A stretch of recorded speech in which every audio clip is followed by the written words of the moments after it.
क्या आप जानते हैं कि मिस कैरेजेस क्यों होते हैं? एबॉर्शन में जो बच्चे मरते हैं या जो बच्चे छोटी उम्र में मर जाते हैं वो कहा जाते हैं जन्नत में बच्चों के लिए भी कोई जगह है। और क्या आप जानते हैं कि अच्छे लोगों के साथ ही बुरे वाक़यात क्यों होते हैं?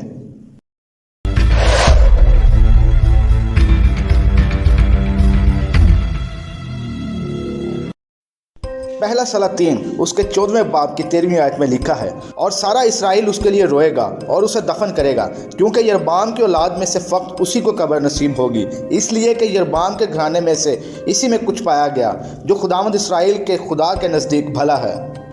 यरबाम का घराना बहुत जालिम था, उसने बहुत से खौफनाक काम किए थे, और खुदा ने कहा कि मुझे अगर इस घर में कोई नेक चीज़ नज़र आई है तो वो उसका बेटा है, पर मैं नहीं चाहता कि वो बेटा इस घर में बड़ा हो और बड़ा होकर वो भी एक जालिम बादशाह बने, इसलिए मैं इस बच्चे को उनसे ले लूँगा। आइए आपको एक वाक़या सुनाता हूँ। एक खुदा के खादम के माँ बाप के यहाँ एक बेटा पैदा हुआ और उसे एक बीमारी हुई जिसकी वजह से उसके पेट में बहुत दर्द रहता था, लेकिन जब वो पास्टर बच्चे को उठाता तो बच्चा रोना बंद कर देता था। एक शाम वो पास्टर दुआ से घर वापस आए और उन्होंने उस बच्चे को उठाया हुआ था तो उसने देखा कि उसके बेड के पास एक बदरू खड़ी है। उस बदरू ने अपना हाथ उस बच्चे के पेट में डाला और वो रोने लगा। पास्टर ने हाथ बढ़ाकर बदरू को डांटा तो उस बदरू ने कहा कि तेरी वजह से हम पूरी तरह काम नहीं कर पा रहे, क्योंकि तू पास्टर है और घर में है, लेकिन कल जब तू 3 दिन के लिए जाएगा तब हम इससे और सताएंगे। इसी रात पास्टर ने ख्वाब में देखा कि उसके माँ बाप आधे जानवर हैं और आधे इंसान। उस वक्त उसके माँ बाप ने नई पैदाइश हासिल नहीं की थी। अगले दिन पास्टर ने अपने माँ बाप को अपना ख्वाब सुनाया और कहा कि खुदा ने मुझे कहा है कि मैंने ये बच्चा तेरे माँ बाप को इसलिए दिया कि बुढ़ापे में उनका सहारा बने, उनकी खिदमत करे, पर अगर वो मेरा इकरार नहीं करेंगे तो इस घर में कोई नहीं होगा जो इस बच्चे की बुरी रूह से हिफाजत करे, क्योंकि तेरे सिवा कोई ईमानदार इस घर में मौजूद नहीं।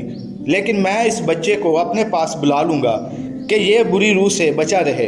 पास्टर के बाप ने गाली निकाल कर कहा कि ये कैसा खुदा है जो मेरे गुनाहों की वजह से इस बच्चे को बीमार करता है।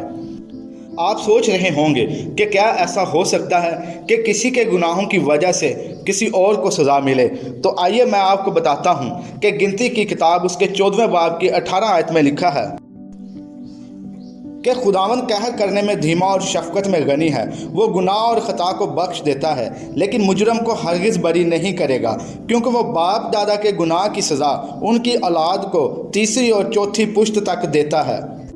जैसा कि आपने सुना कि खुदा बाप दादा के गुनाह की सज़ा 3री और 4थी पुश्त तक देता है। पास्टर के वालिदैन ने उस वक्त यीशु को नजात दहिंदा कबूल नहीं किया था। 30 दिन में वो बच्चा मर गया और जन्नत में गया। क्या कभी खुदा ने बच्चों को अपने पास इसलिए बुलाया है कि वो बेईमान घरों में पैदा होकर बेईमान ना बने? कुछ चीज़ें जो हमारी ज़िंदगी में होती हैं उनका कोई जवाब नहीं होता, उनका जवाब सिर्फ खुदा ही के पास होता है। पास्टर ऑरल रॉबर्ट की कहानी सब मसीहियों को पता होनी चाहिए। एक दफ़ा उसकी बेटी और दामाद और उनके बच्चे हवाई जहाज़ में सफ़र कर रहे थे कि हवाई जहाज़ क्रैश हो गया और वो सारा ख़ानदान एक ही दिन में मर गया। उस वक्त वो पास्टर इस बात पर कलाम कर रहे थे कि किस तरह अपनी फैमिली को खुदा की पनाह में रखना चाहिए। लोगों ने उनसे सवाल किए कि ये किस तरह हो सकता है कि आप एक खुदा के खादम हैं और आपके साथ यह वाक़या हुआ।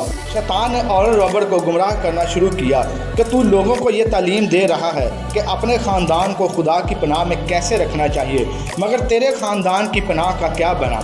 उस वक्त खुदा ने ऑरल रॉबर्ट से कलाम किया कि ये मत पूछना कि ऐसा क्यों हुआ, क्योंकि अगर आज तूने ये पूछा तो सारी उम्र यही पूछता रहेगा कि ये क्यों हुआ, वो क्यों हुआ। खुदा ने उसे कहा, मैं तुझे सब कुछ बताऊंगा जब तू मेरे पास आ जाएगा, बस याद रख कि सब कुछ मेरे हाथ में है।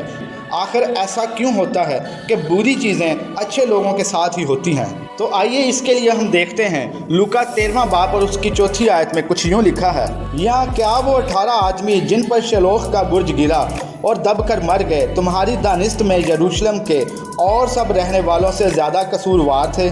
इस आयत में लिखा है कि जब शलोख का बुर्ज गिरा तो 18 आदमी दबकर मर गए, ऐसा इसलिए हुआ कि कुछ लोगों ने अपना काम सही तरह से नहीं किया था। लूका 13वां बाब और उसकी पहली आयत में लिखा है, उस वक्त बाज़ लोग हाजिर थे जिन्होंने उसे उन गलीलियों की खबर दी जिनका खून पिलातूस ने उनके ज़िबियों के साथ मिलाया था। इस आयत के मुताबिक पिलातूस ने एक त्यौहार के दिन गलीलियों को हलाक किया।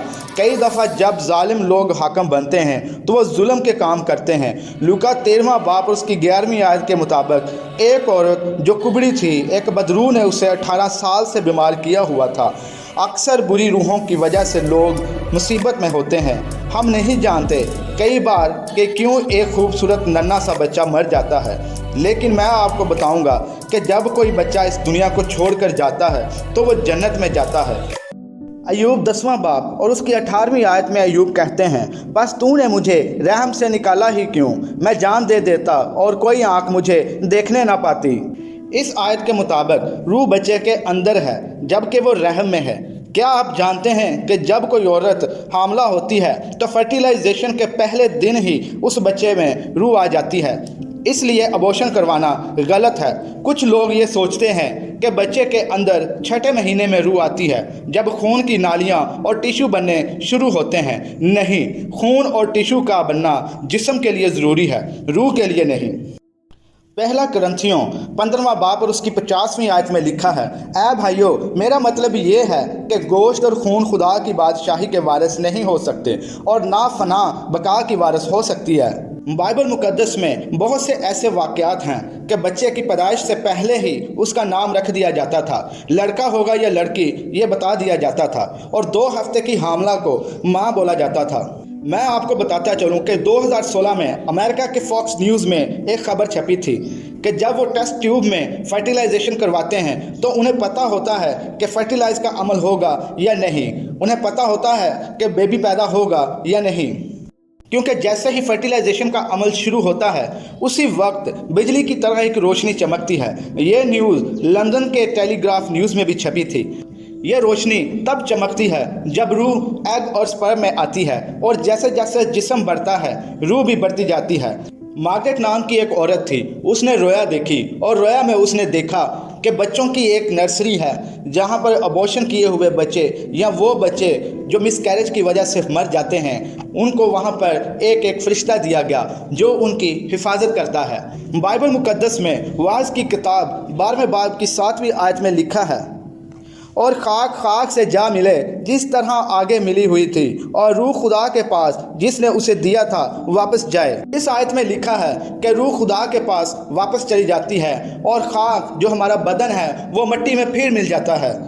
इसी तरह यिर्मयाह पहले बाब की 5वीं आयत में खुदा कहता है, इससे पेशतर कि मैंने तुझे बतन में खलक किया, मैं तुझे जानता था और तेरी वलादत से पहले मैंने तुझे मखसूस किया और कौमों के लिए तुझे नबी ठहराया।